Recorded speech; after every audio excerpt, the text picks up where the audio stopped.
అండి అందరికీ. అందరు ఎలా ఉన్నారు? నేనైతే బాగున్నాను. మీరు కూడా బాగుండాలని మనస్ఫూర్తిగా నేనైతే కోరుకుంటున్నా. వీడియో చూసే ముందుకైతే లైక్ చేయండి, షేర్ చేయండి, కామెంట్ చేయండి. అలాగే మా వీడియో ఎలా ఉందన్నది చెప్పండి. అలాగే ఎవరైనా కొత్తగా చూసే వాళ్ళైతే సబ్స్క్రైబ్ చేసుకోండి. ఇదైతే పొద్దున్నే వీడియో. నేనైతే నైటే గిన్నెలన్నీ తోమేసుకొని ఇల్లు మొత్తం క్లీన్ చేసుకొని అయితే పెట్టేసుకున్న తర్వాతనైతే పొద్దున్న లేచేసి బయటంతా ఊడ్చుకొని బిందెల నీళ్ళు అయితే తెచ్చుకున్నాం. మూత పెట్టలేదు ఏందక్క అని అనుకోవచ్చు.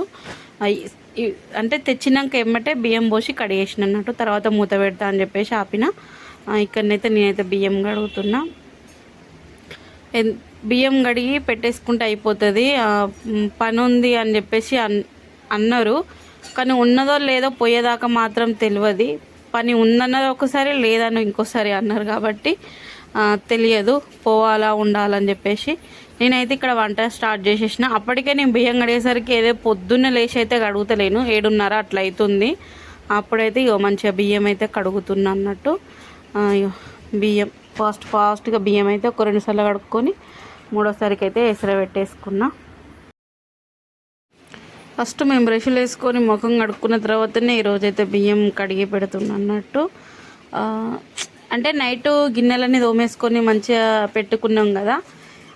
ఇప్పుడు పొద్దున్న లేవగానే ఏముంటుంది, ఒక ఊడవడము ఇంట్లో పని చేసుకోవడమే కదా. నైట్ గిన్నెలు తోమేసుకుంటే పొద్దున ఎంతో పని తీరినట్టు అనిపిస్తుంది.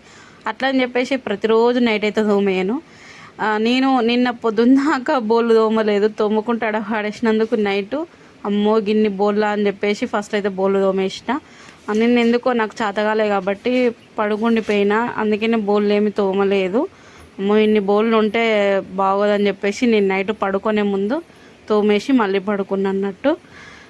ఇక్కడ చూడండి బియ్యం అయితే కడిగి పెట్టుకున్నా. ఇక్కడ గ్యాస్ మీద అయితే పెట్టేస్తున్నా. ఈరోజు అయితే తొందరనే పెట్టేసిన బియ్యము. ఎప్పుడైనా కొద్దిసేపు కడిగి పక్కనే పెట్టేసుకుని దాన్ని.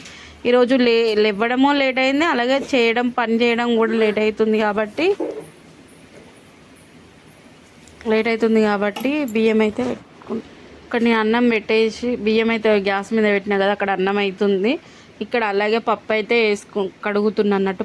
కందిపప్పు చేద్దాం ఈరోజు, పప్పు చారు అని చెప్పేసి పప్పు చారు చేద్దామని అనుకున్నా. పెసరపప్పు వేద్దాం అనుకున్నా. సిద్దుకు పుండ్లు అయిపోయినాయి, వీపులా సీమ్ పోస్తుంది అని చెప్పేసి మళ్ళీ కందిపప్పుకి అయితే షిఫ్ట్ అయిపోయినా. ఇక్కడనైతే పప్పు కడుగుతున్నా. ఒక్కసారే కడుక్కున్న పప్పు, మరీ 2-3 సార్లు కడిగినా మనకు కొంచెం టేస్ట్ అంటే పోతుంది అని చెప్పేసి ఒక్కటేసారి, అది కూడా ఎప్పుడైనా ఒక్కసారి కుక్కర్లో వేస్తున్నా కాబట్టి కడిగినా. ఇట్లా నార్మల్గా పెసరపప్పు ఇట్లా కూర వండుతుంది కదా, తక్కువ శాతం కడుగుతాను పప్పులు కడిగినాం అనుకో అలా మొత్తం పోయినాక ఇంకా అలా ఏముంటుంది మనకు అని చెప్పేసి పప్పులు అయితే ఎక్కువ శాతము కడగను నేను. ఎవరేమనుకున్నా ఏదో పట్టించుకోను. నేనైతే ఇక్కడ పప్పు కడిగి అందులోనే పచ్చిమిర్చి వేసిన, టమాటాలు వేసిన, అలాగే ఒక చిన్న ఉల్లిగడ్డ కూడా కోసి వేసుకున్నా బాగుంటుంది అని చెప్పేసి. ఇలానైతే కారం పొడి వేయను, ఇక పచ్చిమిర్చితోనే పప్పుచారు అయితే వేద్దామని చెప్పి డిసైడ్ అయిపోయినా. కొంచెం ఉప్పు, కొంచెం పసుపు అయితే వేసుకొని కొంచెం వాటర్ అయితే పోసుకున్నా. అవన్నీ మంచిగా ఉడకాలి కదా మనకు. కుక్కర్లో పెట్టేసింది అనుకో కందిపప్పు తొందరగా అయిపోతుంది. కుక్కర్ లేనప్పుడు కూడా మేము పప్పు ఉడికేటప్పుడు ఇవన్నీ వేసుకుంటే తొందరనే ఉడికేది. ఉల్లిగడ్డ వేస్తే పప్పు కూడా తొందరగా ఉడికిపోతుంది. ఈ మధ్యకాలంలో కుక్కర్లు మనకు వచ్చినాయి కాబట్టి తొందరగా కుక్కర్లు వేస్తున్నాం. కుక్కర్లు లేకపోయినా కూడా కందిపప్పు ఉడుకుతుంది. ప్రతి ఒక్కరికి పప్పు కుక్కరే ఉండాలని రూల్ ఏం లేదు కదా, అదన్నమాట. ఇక్కడనైతే ఇటు సైడ్ పప్పు, ఇటు సైడు అన్నం అయితే పెట్టేసిన. అన్నం అయితే అవుతుంది, నేను అవన్నీ రెడీ చేసుకొని పెట్టేసరికి అన్నం కూడా అవుతుంది. ఇక పప్పు కూడా విజిల్ అయితే వేసింది అన్నట్టు. అన్నం పక్కన పెట్టేసుకున్న, అన్నం అయింది. అక్కడ నుండి ఇటు షిఫ్ట్ చేసిన, అంటే అటు మంట కొంచెం చిన్నగా వస్తుందని ఇంకో ఇవన్నీ బోన్లు అయితే నైట్ తోమేసినాయే. ఇక పొద్దున్న అయితే స్టాండ్లోకి సర్దుకుంటున్నా. అక్కడ అన్నం కూర చూసుకుంటూ ఇక్కడనైతే స్టాండ్లోకి సర్దుకుంటున్నా. అలాగే సిద్దుకు వాటర్ కూడా పెట్టేసిన, స్నానానికి పెట్టేసిన, ఇంట్లో పని అయితే వేసుకుంటున్నా అన్నట్టు.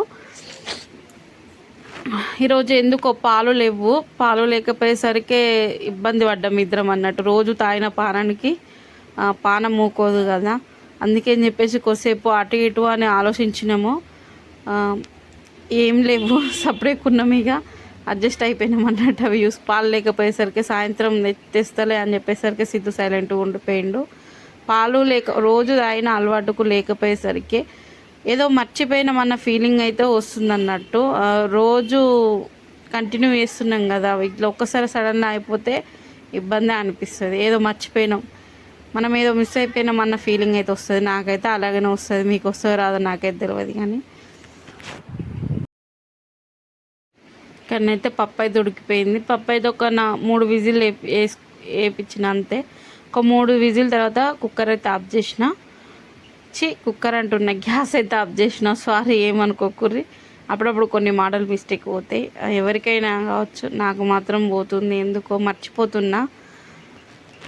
ఇక పప్పు ఉడికింది మంచిగా. నేను పప్పులోకి కొత్తిమీర, కళ్యామాకు, కొన్ని పచ్చిమిర్చి, అలాగే ఎల్లిగడ్డ పొట్టు తీసుకొని మంచిగా దంచుకొని పక్కకు పెట్టేసుకున్నా. అలాగే జీలకర్ర, ఆవాలు అన్నీ రెడీగా పెట్టేసుకున్నా. ఓన్లీ మనం పోపు వేసుకోవడం అన్నట్టుగా. పప్పు అయితే ఉడికిపోయింది కదా. మళ్ళీ పచ్చిమిర్చి పప్పులేసి మళ్ళీ ఎందుకు కోసినావు అక్క అనుకోవచ్చు. మిర్చి ఎక్కువ కారం లేవు, బాగా తియ్య ఉండిపోయినాయి. అందుకని చెప్పేసి అలా కొన్ని వేసిన. ఇవి కొంచెం నూనెలో ఫ్రై అయితే కొంచెం అది సెట్ అవుతుంది కావచ్చు. కారం కొంచెం అన్న లైట్గా తాకాలి కదా అని చెప్పేసి అయితే వేసుకున్నా. ఇగో నేనైతే ఇక్కడ 1/2 నూనె పోసుకొని జీలకర్ర, ఆవాలు, అలాగే కొంచెం ఎల్లిగడ్డ పేస్టు, కరివేపాకు, మిర్చి అన్నీ వేసుకొని మంచిగా కొంచెం ఫ్రై అయ్యేదాకానైతే ఉంచుకున్నట్టు. ఇట్లా చిన్న ఉల్లిగడ్డ కూడా వేసుకోవచ్చు. నేను ఉల్లిగడ్డ మర్చిపోయినా. కొంచెం పసుపు వేసుకొని, అలాగే ఇందులో కొంచెం ఉప్పు కూడా వేసుకున్నా. నేను పప్పులో కొంచెమే ఉప్పు వేసుకున్నా ఉడకబెట్టేటప్పుడు, అందుకని చెప్పేసి మళ్ళీ ఇప్పుడు కొంచెం ఉప్పు అయితే వేసుకొని కొంచెం పసుపు వేసుకొని అయితే వేసుకున్నా. చాలా సింపుల్ మా పప్పు చారు, తొందరగా అయిపోతుంది. ఇట్లా ఎక్కువ శాతం ఇలాగనే ఇష్టపడతాము. కారం వేస్తే పప్పులో ఎందుకో అంతగానం ఇష్టం అనిపించదు. ఇట్లా అయితే బాగుంటుంది, నచ్చుతుంది. సిద్ధు కూడా చాలా ఇష్టంగా తింటాడు. అందుకని చెప్పి సిద్ధే కాదు, మేము కూడా కొంచెం ఇష్టంగానే తింటాము. మాకు కూడా ఇలా ఉంటేనే బాగుంటుంది. మరి కారం కారం ఉన్నదనుకో పప్పు తినాలనిపించదు. పప్పుచారు లెక్కన ఉంటేనే బాగుంటుంది. మరి కారం కారం చేసుకుంటే అది బాగా కూర లెక్క అయిపోతుంది, బాగోదు. అందుకని చెప్పేసి ఇలా సింపుల్గానైతే వేసేసుకున్నాం. ఇక పప్పు అయితే వేసేసుకుంటున్నాం. మా పప్పు పోపు పెట్టుడు కూడా అయిపోయింది.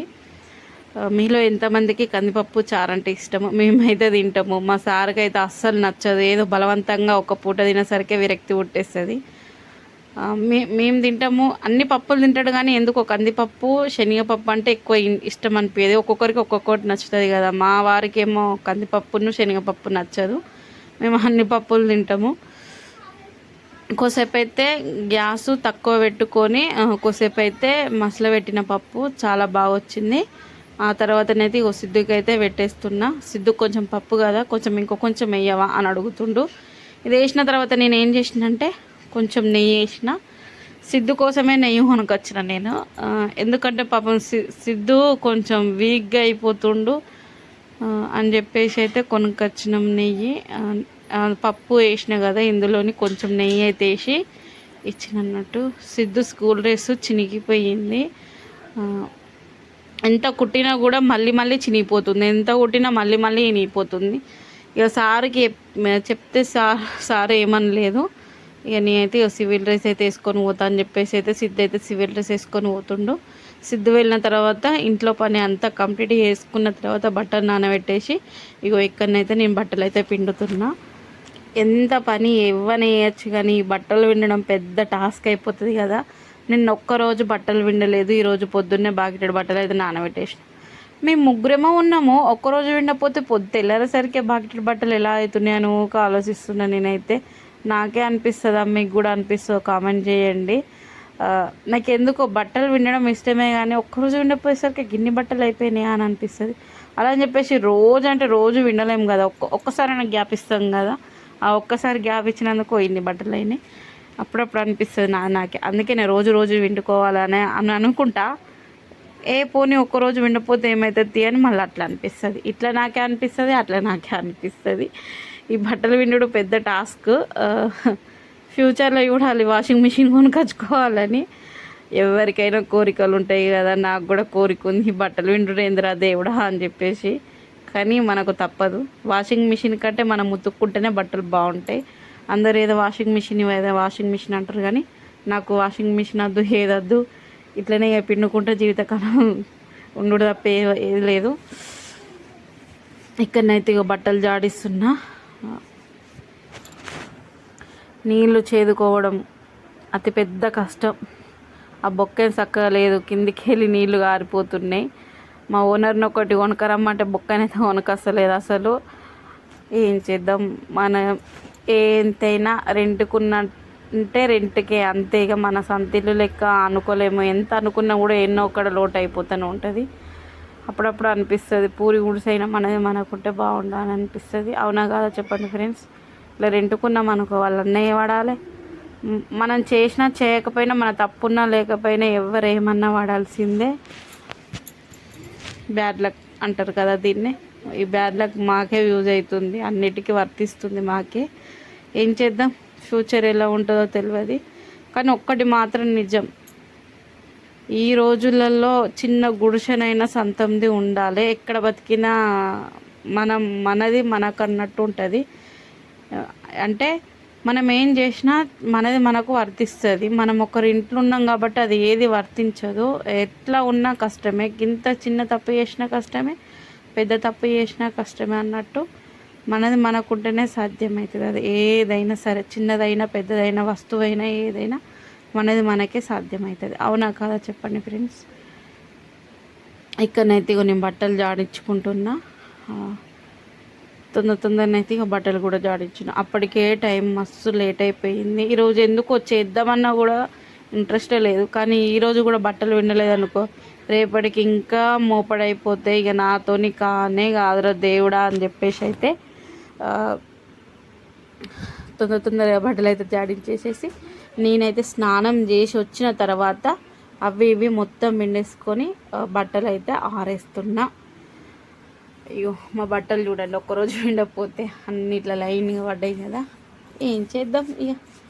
మీరు కూడా నాలాగా నేను ఒక్కరోజు విండకపోతే ఇన్ని బట్టలు ఒక్కసారి విండాలి. ఒక్కొక్కరు అయితే 2-3 రోజులకు ఒకసారి, వారానికి ఒక్కసారి విండేస్తారు. కొంతమందికి అయితే వారానికి ఒక్కసారి విండేసిన బట్టలు నేను 1-2 రోజులు గ్యాప్ ఇస్తేనే గిన్ని బట్టలు అయితే, 1 రోజు 2 రోజులు ఇస్తేనే.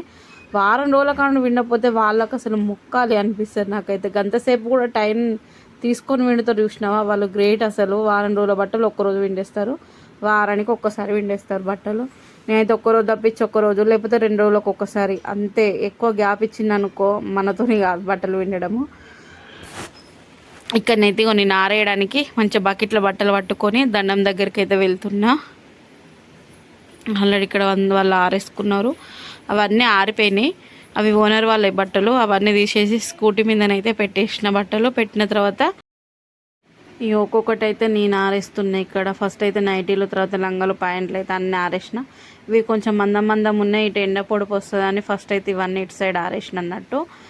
ఎండ కొంచెం తొందరగా ఆగితే తొందరగా ఆరిపోతాయి అని చెప్పేసి ఇటు సైడ్ ఆరేసిన. చిన్న ఏమో అటు ఇంటి ముంగట ఆరేసిన అన్నట్టు. ప్యాంట్లు ఇట్లా అన్నీ ఇటు సైడ్ ఆరేసిన. సో ఇదే మా వీడియో, నచ్చుతుంది అనుకుంటున్నా. అలాగే మా వీడియో ఎలా ఉందో చెప్పండి, నచ్చిందా లేదా అని చెప్పండి. రోజు నేను చేసుకునే పనులు ఇవే, అందుకని చెప్పేసి ఇవే వీడియోస్ తీసి పెట్టడం అవుతుంది. ఒక్కొక్కరు చాలా విధాలుగా ఎంకరిస్తుర్రు అసలు.